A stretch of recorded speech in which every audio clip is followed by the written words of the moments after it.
دنیا میں تنقید کرنے والے پہلے ہی بہت زیادہ ہیں، تم حوصلہ افزائی کرنے والے بن جاؤ۔ عورت کو بس محبت اور لہجہ سمجھ میں آتا ہے، نرمی، پیار، عزت سے بولو، وہ اپنی سب کچھ قربان کر دے گی۔ جس نے آپ کو اوپر چڑھنے میں مدد کی ہے، اس کو توڑنے کی کوشش کبھی مت کرنا، کیونکہ واپس اترنے میں تمہیں اس کی سخت ضرورت ہوگی۔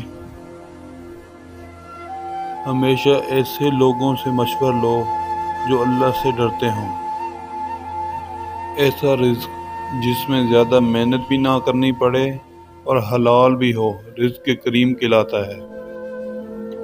انسانیت وہ چیز ہے جو دشمن کو بھی سہارا دینے پر مجبور کر دیتی ہے، اور احساس وہ چیز ہے جس میں غیروں کا دکھ بھی اپنے کو لگتا ہے۔ جب تمہیں ضرورت سے زیادہ رزق ملنے لگے تو جان لو یہ کسی اور کا حق ہے جو تمہارے پاس اس کی امانت ہے۔ امام ابو حنیفہ رحمۃ اللہ علیہ۔